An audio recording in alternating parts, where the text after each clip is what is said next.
Ahí estamos. Esto, ahí va. Bueno, la clase anterior estuvimos viendo hasta lo que sería la manera en que el corazón, ¿no es cierto?, digamos, se controla, tiene un sistema de conducción propio, ¿no es cierto?, células especiales del miocardio que están sumamente especializadas y que esas células que forman lo que se llama el sistema de conducción eléctrico del corazón son las que van a permitir mantener un ritmo, ¿no es cierto?, una frecuencia, un ritmo, ¿no es cierto?, en el latido cardíaco. Y además tienen una influencia, lo alcanzamos también a mencionar, más allá que no tenemos mucha noción de cómo está organizado, me parece, el sistema nervioso, ¿no? Pero hay una parte del sistema nervioso, que es el sistema nervioso autónomo, que es el que controla básicamente todas las vísceras, todo lo que no es voluntario, así es, para que sea algo simple. Entonces, todo lo que son vísceras, glándula, músculo liso y el corazón, que es una víscera bastante particular, bueno, está controlada también o recibe influencias del sistema nervioso autónomo, ¿sí? Se maneja de manera automática de acuerdo a las necesidades fisiológicas del individuo en momentos determinados, ¿no es cierto? Del día, eso va variando a lo largo de todo el día, va fluctuando a lo largo de todo el día. Entonces, bueno, alcanzamos a ver eso, el sistema de conducción, de cómo está organizado, de lo que son los nodos o nódulos que controlan el ritmo. Bueno, y acá tenemos todo este sistema acá que está dibujadito con una línea roja, es todas las fibras, ¿no es cierto?, que son células miocárdicas especializadas que van a permitir que ese estímulo que se genera en esta célula se desparrame básicamente por todas las partes del corazón, dando un cierto tiempo para que se puedan llenar las cámaras, para que sea correcto, ¿no es cierto?, todo el tema de la contracción, tanto auricular como ventricular.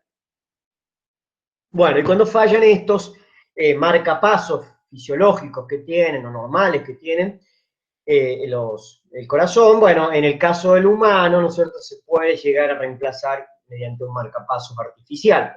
Todavía eso está muy en experimentación en los animales. Bien. Ahora lo que vamos a tratar de ver un poquito, no nos vamos a volver muy locos con esto, porque realmente tendríamos que estar semanas enteras estudiando los vasos sanguíneos, ¿sí? Porque es terriblemente extenso todo este circuito vascular donde la sangre va a pasar, ¿no es cierto?, y se va a desparramar básicamente por todos lados del cuerpo. Entonces sería muy tedioso, digamos, estudiar todos los vasos, todas las ramitas, todo no tiene mucho sentido, salvo que quieran dedicarse a la parte de, ¿cómo se llama?, angiología, que es la rama de la anatomía que se dedica puntualmente a estudiar los vasos sanguíneos. Entonces acá tenemos un esquema muy general, muy resumido, simplificado, de lo que son en realidad las principales arterias, ¿sí? Ya sabemos que esto, si pudiéramos unirlo, por lo menos en el humano así lo han hecho, o sea, han intentado hacerlo y han experimentado, ¿no?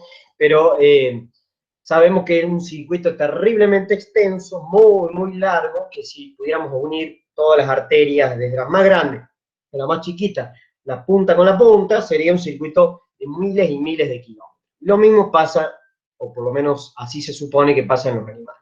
Entonces acá tenemos el corazón como órgano central, ubicado, ¿no es cierto?, dentro de la cavidad torácica, con su pericardio, ahí no está dibujado, en gran parte está tapado el corazón por los pulmones, ¿no es cierto?, que están en estrecho contacto con el corazón, y acá están dibujadas las principales arterias, ¿no es cierto?, de la circulación mayor o circulación sistémica, como también se llama.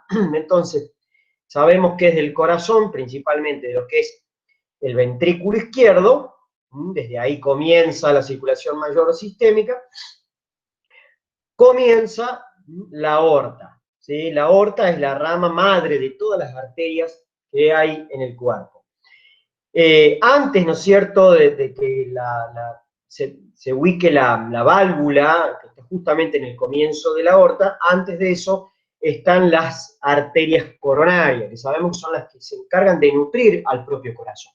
Entonces, bueno, a partir de la aorta empieza ya, ¿no es cierto?, a haber una ramificación más que importante de esta arteria que va, lógicamente, disminuyendo de calibre y cambiando también las características de esa arteria, ¿no es cierto? A medida que se va ramificando y se va yendo hacia la periferia, como hacen las arterias, se van transformando en sus capas, van modificándose, se hacen capas más musculares, menos elásticas, bueno, van cambiando un poco la arquitectura de las ramas de la arteria aorta. Entonces acá tenemos la arteria aorta, comienza, así, hace un pequeño ascenso, eso se llama aorta ascendente, porque va para arriba, hacia dorsal, después una curvatura, el callado de la aorta, o arco aórtico, así se denomina, que eso también es muy evidente en la anatomía del humano, nosotros tenemos un arco aórtico bien marcado, una curvatura bien marcada,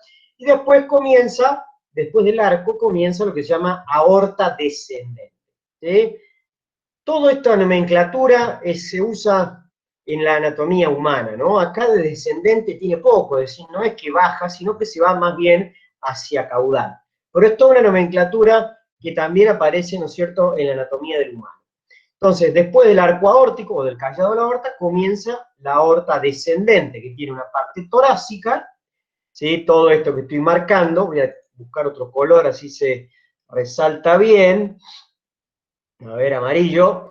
Después de, entonces, del arco aórtico, ahora yo no lo veo, ahí.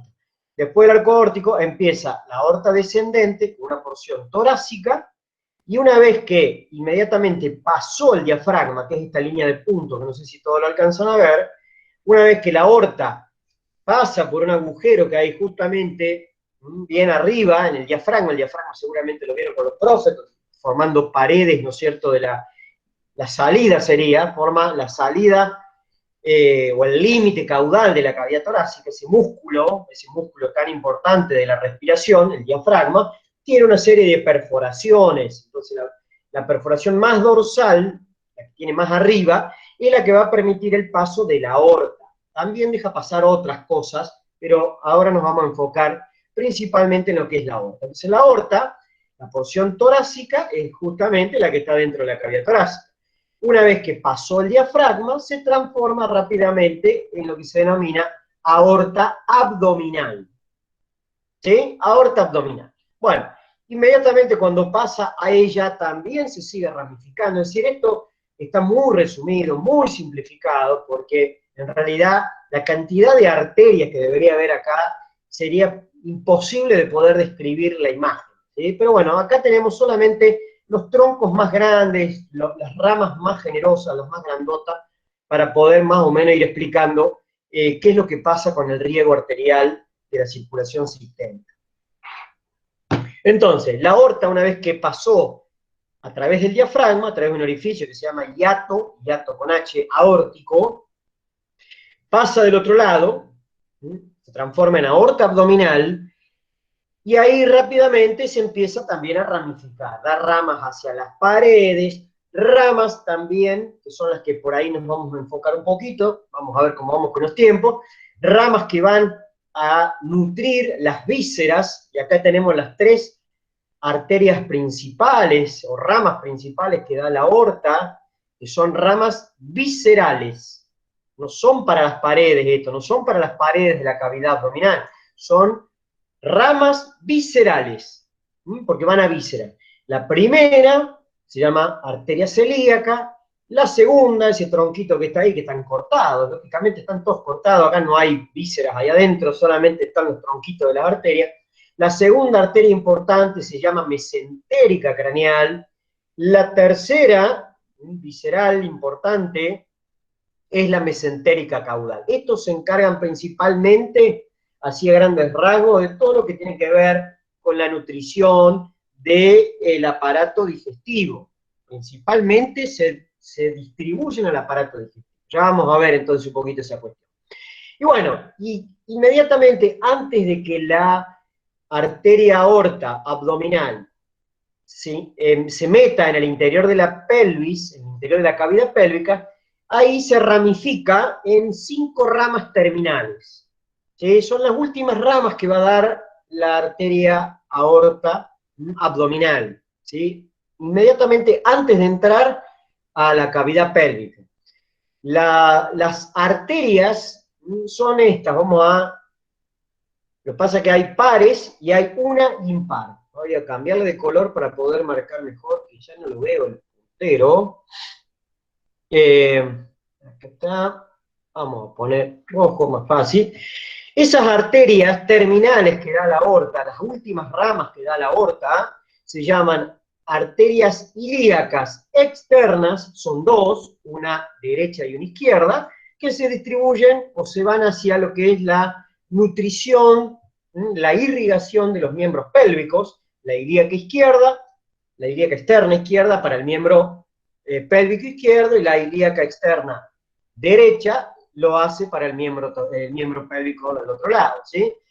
Después tenemos otras ramitas que son de menor calibre, que se llaman ilíacas internas, que principalmente, más allá que hay una pequeña variante entre especies, se encargan de aportar nutrición a las vísceras que están ubicadas en el interior de la cavidad pélvica, por ejemplo, las últimas partes del aparato reproductor, urinario, también la última parte del digestivo. Bueno, ya, digamos, se destina principalmente las ilíacas internas a las vísceras que están dentro de la cavidad pélvica. Y por último, una rama impar, esta también son dos, hay dos ilíacas internas, una izquierda y una derecha, y la única que es impar se llama sacra mediana, que esa es una arteria que justamente queda pegadito al hueso sacro, bien abajo, inmediatamente por, digamos, en el techo de lo que sería la cavidad pélvica. Eso seguramente el día de mañana ustedes, cuando puedan y tengan la oportunidad de hacer tacto rectal, ya sea en un caballo, en un bovino, son las especies, ¿no es cierto?, que uno puede hacerlo por el tamaño de la pelvis y el tamaño del recto, ¿no? Si ustedes tienen la oportunidad de meter la mano por el recto, el tacto rectal, van a poder tocar inclusive, ¿no es cierto?, en el techo de la cavidad pélvica, algunos de estos vasos sanguíneos, principalmente lo que son las ilíacas internas, o tal vez la sacra media. Bueno, esa sacra media, que va justamente pegadita, bien arriba en el techo, después se continúa en la cola, se transforma en coccigia. Bueno, acá no está prácticamente dibujada, pero sigue su recorrido hasta llegar hacia la punta de la cola. ¿Sí? Bueno, después ya vamos a ver puntualmente qué es lo que pasa un poco en cada región. Esto es más o menos para ir siguiendo lo que va haciendo la aorta. La aorta también, inmediatamente cuando surge desde el ventrículo izquierdo, después de dar las arterias coronarias, se ramifica, también hay una variante acá entre especies, pero da una arteria de gran calibre denominado tronco brachiocefálico, ¿sí? Tronco brachiocefálico. A partir de ese tronco brachiocefálico, como dice el nombre, surgen ramas que van a la cabeza, que van al cuello, que también se van a los miembros torácicos, inclusive ramas que quedan dentro de la cavidad torácica para nutrir vísceras que están dentro de la cavidad. Es decir, ese tronco brachiocefálico, ¿sí?, es un tronco de gran calibre, una arteria de gran calibre que surge de la aorta y se destina principalmente para todas las estructuras más craneales, la cabeza, el cuello, los miembros torácicos. Bueno, hay una variante ahí en el tronco brachiocefálico, cómo se ramifica, dependiendo de las especies. Bueno, siempre hay una pequeña variante en el tema de lo que es la división arterial. Que eso, bueno, si ustedes después el día de mañana se quieren especializar en la parte de angiología, como dije, en la parte de los vasos sanguíneos, bueno, ahí tienen que ver un poquito de discriminar un poco entre las especies, ¿no? Esto, de alguna manera u otra, independientemente de cómo se ramifiquen las ramas de la aorta, siempre a todas las regiones, a todos los aparatos y sistemas y demás, con salvo algunas excepciones que ya las conocemos, les va a llegar algún vaso sanguíneo. Así que no sé si tiene mucho sentido volverse loco sabiendo si salen dos ramitas del tronco brachiocefálico, si salen 5, si se divide antes, si se divide después. Bueno, eso me parece que no tiene demasiada implicancia práctica desde el punto de vista de lo que necesita un veterinario. Entonces ahí tenemos un poco lo que hace entonces inmediatamente cuando se va a empezar a ramificar la aorta, ¿no? Este tronco brachiocefálico va a seguir dividiéndose en arterias que van a ir a la cabeza, que van a ir al cuello, que van a ir a los miembros torácicos, a la columna vertebral, eso no hay que olvidarlo, la columna, el sistema nervioso, la médula, bueno, todo de alguna manera va a llevar, va a recibir de alguna manera oxígeno y nutrientes. En el caso puntual de lo que es el cerebro, eso, bueno, ya lo veremos en alguna oportunidad, cómo ocurre esa nutrición o cómo pasa directamente el oxígeno y demás al tejido nervioso, que hay una particularidad. Bueno, acá entonces tenemos un corazón visto medio desde dorsal y algo lateral, el lateral izquierdo sería principalmente observando lo que es la cara auricular, ahí se ven las aurículas, ¿ven? Es una imagen más bien izquierda, pero también tomada desde dorsal, y ahí se ve, esto es un corazón de caballo, ¿no?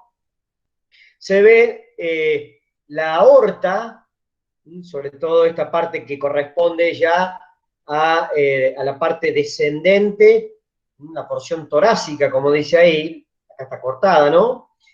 Y acá está el tronco brachiocefálico, ¿ven? Esa es una arteria, una rama directa de la aorta, y esas son todas las ramitas, fíjense la cantidad de ramas que hay, todas estas ramas se forman dentro de la cavidad torácica, y algunas de ellas después van a abandonar la cavidad para poder irse hacia la cabeza, hacia el cuello, otras hacia a los miembros torácicos, bueno, algunas de esas ramas se quedan dentro de la cavidad torácica para aportar oxígeno y nutrientes a los otros órganos que están ahí adentro de la cavidad. Bien, Profe, ya el aspecto, sí, disculpe la pregunta, no, capaz media tontona, pero ¿cómo se no hay diferencia preguntas tontas, sí, entre el corazón de un caballo y la de un bovino? sí, ¿qué pasa? ¿Cómo si nos ponen en la mesa dos corazones, cómo sabemos cuál es de cuál? Ah, sí, son bastante parecidos los corazones de estos herbívoros, ¿no? Generalmente el del equino suele ser un poco más grande, pero todo depende también del peso corporal, porque hay un porcentaje, digamos, se puede estimar más o menos cuánto va a ser el peso de acuerdo al peso corporal que tiene cada especie, y hablar si hace ejercicio, más grande va a ser el corazón, pero en general el corazón del bovino en sí, tiende a tener el borde caudal, este borde que forma el ventrículo izquierdo, este borde suele ser como más recto, ¿sí? Como más recto suele ser ese borde. Después el resto es muy parecido el corazón de una vaca, el corazón de un caballo, realmente son muy similares. Cuesta, si nos ponen dos corazones, cuesta distinguir cómo hacer para diferenciarlos entre ambas especies. En general, el corazón del bovino tiende a tener este borde un poco más recto, ¿sí? Tiende a ser como más aplastado, si se quiere. Pero no es muy fácil de diferenciar entre ambas especies. Bien, acá tenemos entonces el aspecto, más allá que esto está un poco modificado el color por efecto del formol, porque es una pieza anatómica que ha sido preparada para evitar que se descomponga, ahí estamos viendo el color más bien blanquecino que suelen tener estos grandes vasos sanguíneos, porque tienen una gran blanquecino amarillento, porque tienen una capa importante de tejido elástico para poder resistir las presiones que se generan principalmente en lo que es la aorta, las ramas iniciales de la aorta, y algo parecido también, aunque en menor grado, en el tronco pulmonar. ¿Sí? El tronco pulmonar es el que sale justamente desde el ventrículo derecho. Ahí tenemos el ventrículo derecho y ahí está el tronco pulmonar, que es el que se va a ramificar. Bueno, acá tenemos una de las arterias, ¿sí? Que surgen del tronco pulmonar, en este caso es la arteria pulmonar izquierda, y del otro lado, no se alcanza a ver, pero hay un pedacito ahí, la arteria pulmonar derecha. Bien.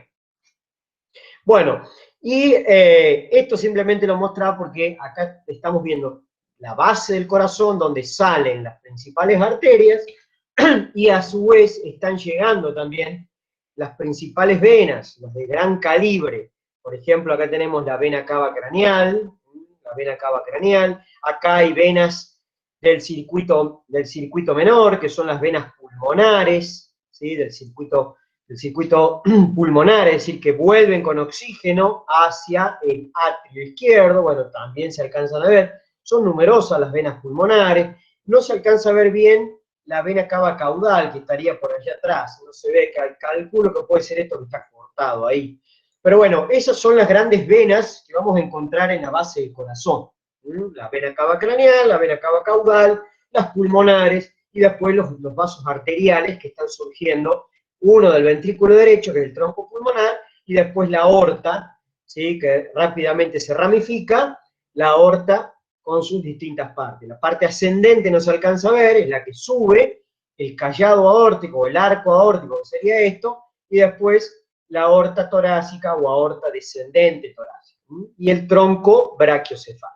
¿Ven? Ese es un tronco arterial de gran calibre que va a ramificarse después rápidamente para llevar sangre, como ya dijimos, a la cabeza, al cuello, a los miembros torácicos, a la columna vertebral, parte queda dentro del tórax, hay ramas que quedan dentro del tórax para las vísceras torácicas, es decir, es un tronco importante que se va a distribuir en gran porción, en la gran parte, digamos, de la porción craneal del cuerpo. Bueno, acá estamos viendo, a ver, me gustaría primero mostrar esta, que es la misma, digamos, la misma imagen, nada más que amplificada, que mostré al principio.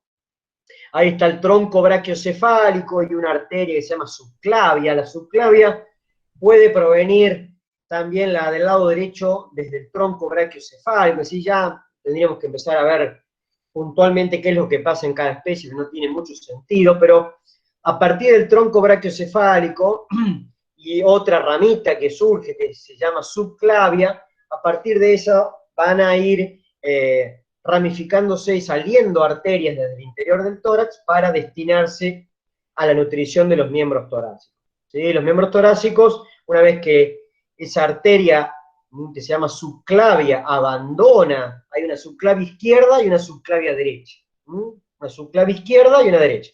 Una vez que la subclavia abandona la cavidad torácica, ¿sí? Abandona la cavidad torácica, sale de la cavidad torácica para ir a los miembros torácicos, se transforma en arteria, tiene un recorrido muy corto, se transforma en arteria axilar, ¿sí? Axilar, y es la que justamente está en la axila, en ese hueco que se forma entre el miembro torácico y los miembros torácicos y el tronco del animal. Posteriormente esa arteria axilar sigue con el nombre de arteria braquial, porque está en el brazo, y después sigue más abajo con otro nombre, y así se va a ir ramificando hasta llegar básicamente hasta la punta del miembro torácico, hasta la parte distal, ramificándose en arterias digitales, ¿sí? Hasta la punta de los dedos aparecen ramas arteriales. Por otro lado,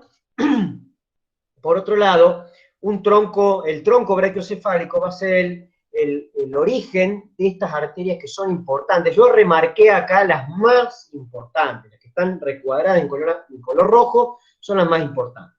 A partir del tronco brachiocefálico surgen también arterias que son de radical importancia y que las vamos a encontrar en el cuello, ¿sí?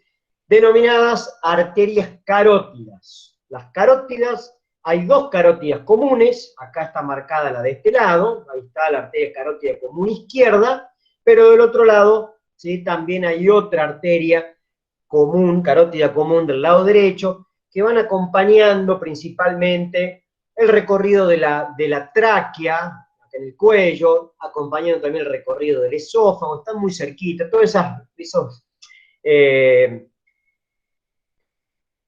digamos, esas relaciones que van a haber entre distintas estructuras anatómicas, ya las vamos a estudiar el año que viene en anatomía topográfica, que un poquito apunta hacia eso. Pero bueno, para que más o menos nos vayamos orientando dónde están estas arterias carótidas. Las carótidas comunes las vamos a encontrar en cercanía de la tráquea, a los costados de la tráquea, y también acompañando el esófago, es decir, a los costados o al dorso lateral de estas estructuras.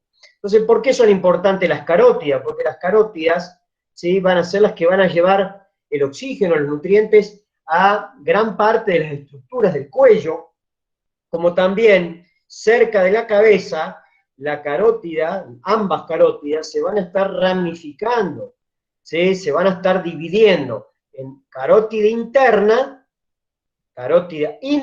y carótida externa. Esas arterias internas, las carótidas internas, son las que principalmente se van a encargar de nutrir, junto con otras arterias más, pero son importantes, de nutrir el sistema nervioso central, principalmente lo que es el encéfalo, ¿cierto? Todo lo que está dentro de la cavidad craneana. Es decir, se nutre el cerebro, cerebelo, bueno, todas las partes del encéfalo, principalmente por ramas de las carótidas internas, y también hay un aporte de otras ramitas más que ahora no tiene mucha importancia mencionar.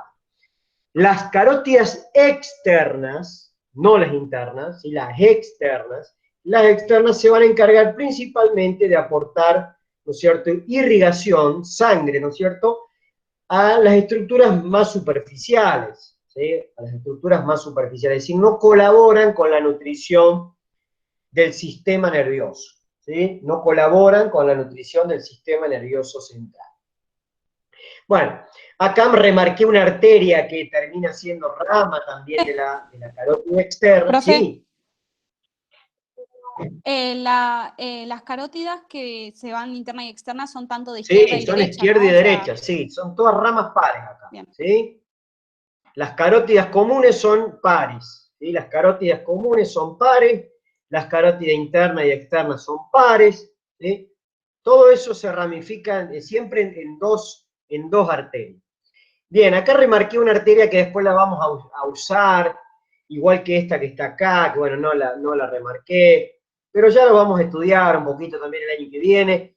Hay arterias después, ¿sí?, que se hacen superficiales, que las vamos a poder ubicar sobre la superficie corporal, y esas arterias son importantes porque las vamos a utilizar para tomar, por ejemplo, las características del pulso. Ustedes cuando tengan que, digamos, determinar cómo es el pulso en las distintas especies, van a tener que ubicar alguna arteria superficial, una arteria que esté cerquita de la piel, por debajo de la piel, porque si no, no hay forma de poder identificar esas características que son importantes y que tienen que ver con la evaluación del sistema cardiovascular, no solamente sacar la frecuencia, o sea, establecer la frecuencia cardíaca, ¿no es cierto?, si hay arritmia, no hay arritmia. Bueno, el pulso arterial también es una parte importante de evaluación en los pacientes. Entonces ustedes van a tener que ubicar algunas arterias superficiales para poder encontrar, ¿no es cierto?, ese pulso. Una de esas arterias, que esto se usa bastante en el caballo, también se usa en los bovinos, es la arteria facial. La arteria facial es una rama, en definitiva, de una de las, digamos, de ambas, ¿no? Esto se repite de ambos lados, las arterias faciales son pares, pero son ramas de las carótidas externas. Lo mismo va a pasar con la arteria transversa de la cara. Bueno, hay en distintos lugares ramas que se pueden encontrar en determinadas regiones del cuerpo y que esas arterias son las que vamos a tratar después de remarcar en anatomía topográfica para encontrar el pulso. En algunas especies pueden faltar esas arterias o están más profundas y por eso no se utilizan. Bueno, ya vamos a ver que puede variar un poco entre cada especie las arterias que son útiles desde el punto de vista de lo que es la evaluación del pulso arterial.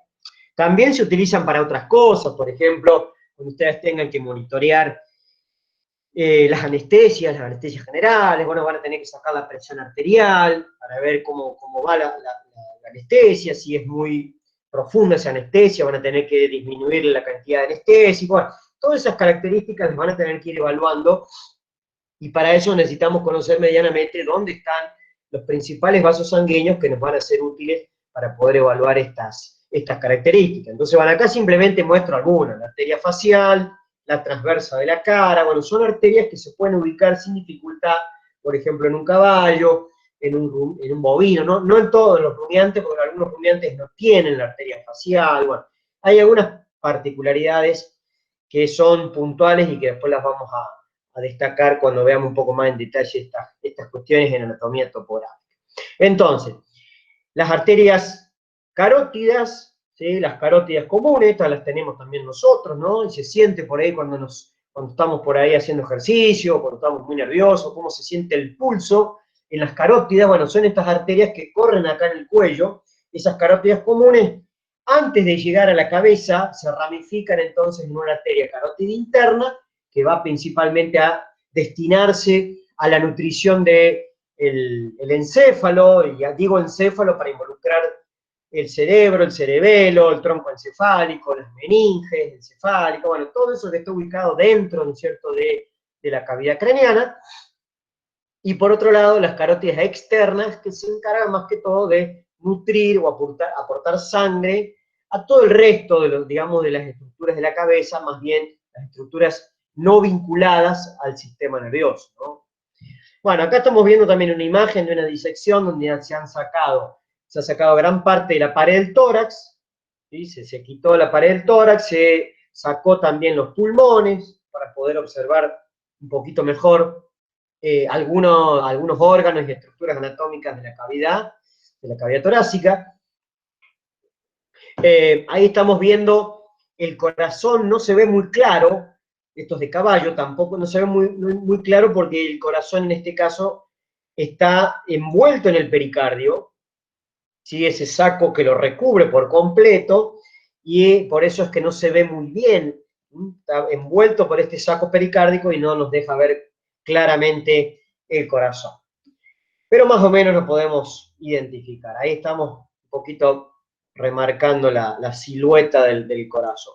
Este sería más bien el borde craneal, el borde caudal. Esto que está acá atrás es el diafragma, ¿sí? El diafragma, ese músculo que separa la cavidad torácica del abdominal y que es un músculo de la respiración, un músculo inspiratorio muy importante para permitir aumentar el tamaño, sobre todo en sentido dorso cráneo caudal de la cavidad torácica, para ampliar eso y facilitar, ¿no es cierto?, el ingreso de aire al interior de los pulmones. Bueno, ahí se ve la aorta, nuevamente con las mismas características, ¿no es cierto?, media blanquecina, bien elástica es la aorta en todo su recorrido torácico. Ahí se ve un poquito el esófago, ¿sí? Otro elemento anatómico que va a pasar hacia la cavidad abdominal, no solamente la aorta, sino que pasa el esófago. Bueno, hay otras cosas que también pasan de un lado al otro, del interior de la cavidad torácica al abdomen, o al revés, del abdomen a la cavidad torácica. Bueno, esto después lo vamos a estudiar también, la topografía del corazón, que es muy importante, no solamente saber las características, digamos, descriptivas del corazón, cuántas partes tiene, las cámaras, toda esa historia que ya vimos, sino también es muy importante, desde el punto de vista clínico, saber ubicarlo en el cuerpo. Y eso es muy importante, saber ubicar el corazón en las distintas especies, saber ubicar medianamente dónde están las válvulas, porque de esa manera vamos a poder evaluarlo, ¿no es cierto? Vamos a poder evaluar el latido cardíaco, con todo lo que implica el latido, o sea la frecuencia, la fuerza de contracción, si hay o no hay soplos, las arritmias, bueno, todo lo que viene, digamos, de la mano con la evaluación, ¿no es cierto?, del sistema cardiovascular. Bueno, acá para simplemente, no vamos a tampoco perder mucho tiempo con esto, porque realmente es bastante compleja la irrigación, como comúnmente se dice. Cuando decimos irrigación, estamos diciendo al flujo, digamos, de sangre que llega a las distintas partes de los distintos elementos anatómicos. Acá estamos viendo principalmente la irrigación arterial de los miembros torácicos. No varía demasiado entre las especies, lo único que cambia un poquito es la parte distal, principalmente, porque en la parte distal, dependiendo de la cantidad de dedos que tenga cada especie, bueno, va a haber una ramificación mayor. En el caso del caballo está bastante simplificada la cosa, porque solamente tiene un solo dedo en cada miembro, y eso hace que no se ramifique demasiado las ramas terminales de las arterias. Pero acá estamos viendo un poco el recorrido de las principales arterias, cómo van cambiando de nombre, en definitiva, de este tronco principal, cómo va cambiando de nombre a medida que se va hacia distal. Primero tenemos la arteria, como ya les dijimos, una vez que la arteria sale del interior del tórax, desde ese tronco brachiocefálico, de esa arteria subclavia, una vez que sale de ahí, desde el interior del tórax, pasando por delante de la primera costilla, se transforma en arteria axilar. Arteria axilar.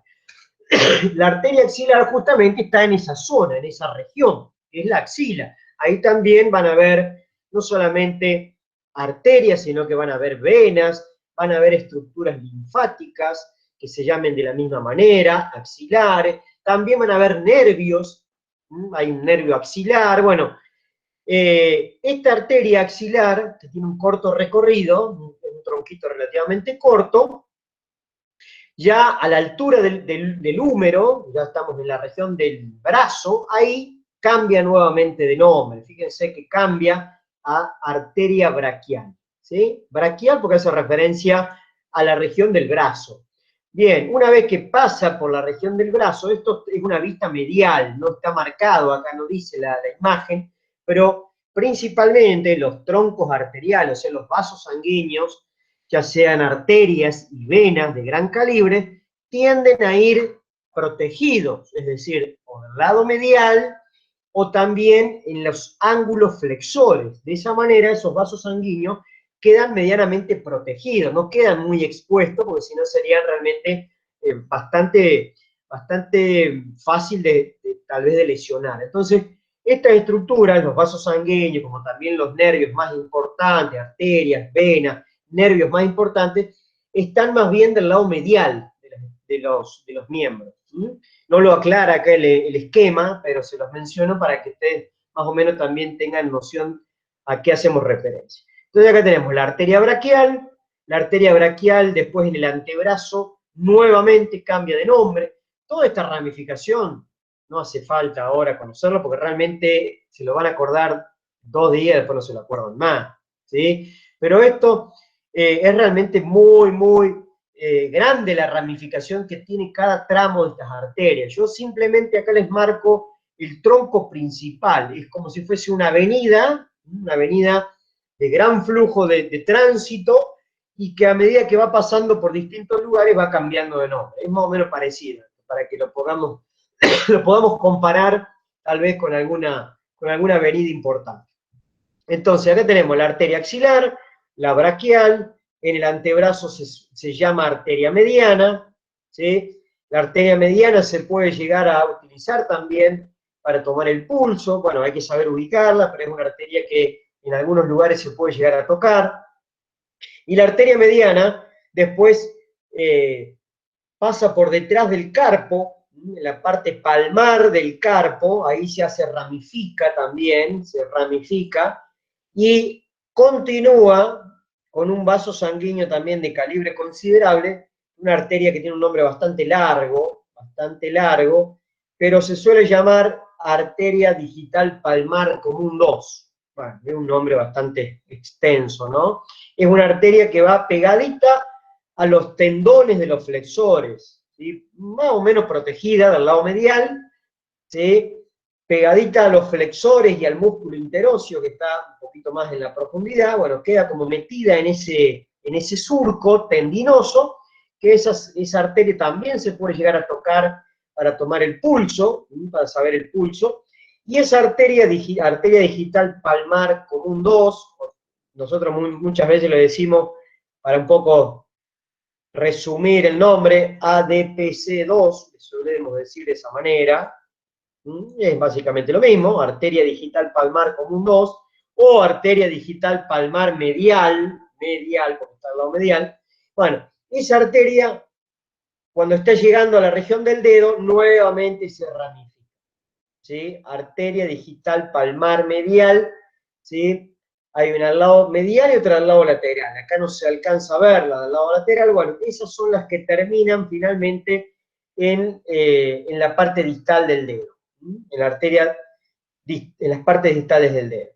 Dependiendo de las especies puede haber una ramificación más compleja. Por ejemplo, en los rumiantes hay una ramificación un poco mayor, y a medida que se van sumando dedos, se van ramificando mucho más todo este patrón arterial. Acá está bastante simplificado porque el caballo siempre tiene un solo dedo. ¿Mm? Bueno, este es el patrón arterial más simplificado. No nos vamos a poner a ver